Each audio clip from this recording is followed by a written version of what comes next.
우리 이제 차라리 솔직해지자고요.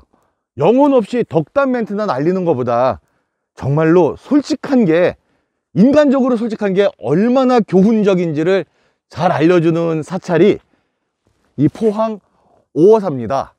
신라 26대 진평왕, 그러니까 6세기 말 7세기 초에 지어진 사찰 안에 정말 재밌고 깨달음을 주는 그런 이야기가 담겨 있습니다. 5호사를 가는 길은 이렇게 멋진 출렁다리를 통해서 가는데요, 깨달음에 가는 길이 이렇게 설레는 길일까요?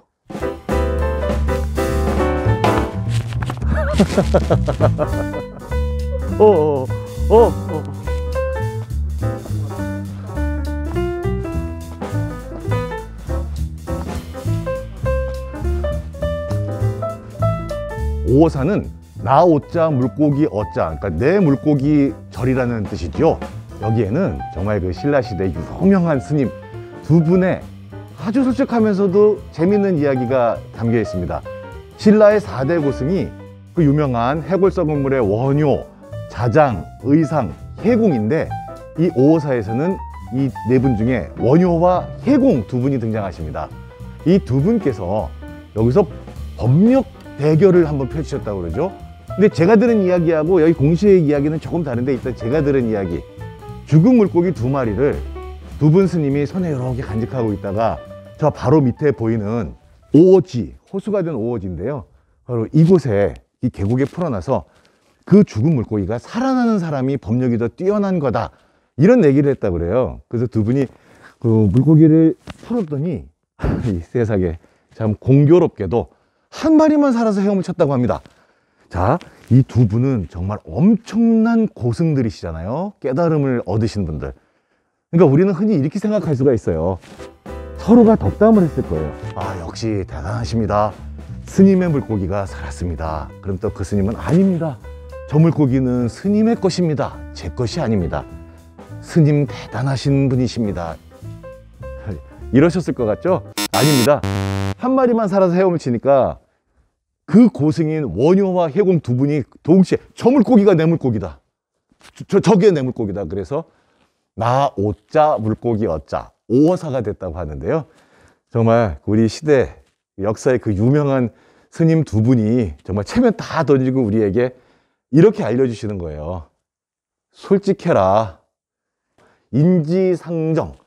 우리 사람이라면 다 똑같이 생각하는 평균적인 상식과 그 똑같은 생각, 그거를 밝히는 게 가장 인간적이고 솔직하고 진리에 가깝다, 이런 이야기를 알려주시는 것 같습니다.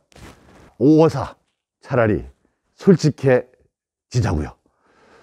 근데 이제 제가 들은 이야기하고 오호사 요 안에 있는 공식 이야기는 조금 결이 다른데요. 그 디테일도 한번 확인해 봅니다.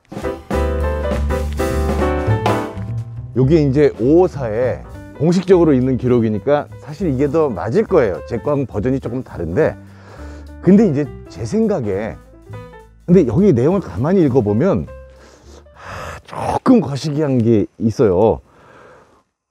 원래 내용에는 역시 원효와 해공 두 분이 법력 대결을 하는 건 맞는데, 조금 다른 게 물고기를 산채로 삼켜서 살생을 금하는데 요 부분, 그 다음에 그때 앉아서 방변을 해서, 그러니까 응가를 해서 산채로 물고기가 살아나온다, 요 부분이 있어요. 응가까지 나오는 거가, 하여튼 이게 이제 원효와 해공 두 분의 그 법력 대결이었다고 하던데, 나머지 스토리라인은 똑같습니다. 네? 저 살아있는 고기가 내 고기야 라고 했다는 내용, 이게 이제 오호사에 담긴 이야기거든요. 혼자 정의로운 척, 혼자 깨끗한 척 하는 거 진짜 인생 아무 소용없다 라는 거를 원효대사와 해공대사께서 이렇게 1000년도 넘는 예전에, 오래전에 우리에게 오호사를 통해서 알려주시는 것 같습니다. 영화 한 컷 보실까요? 자신들은 비록 음지에 살면서도 양지를 더욱 밝고 환하게 해주는 게 건달 아이가? 안 그랬나? 이 고독한 정의 승부사 정필우가 대학 잡아 쳐넣었지. 역시. 이 나라가 큰일이구만. 너나 잘하세요.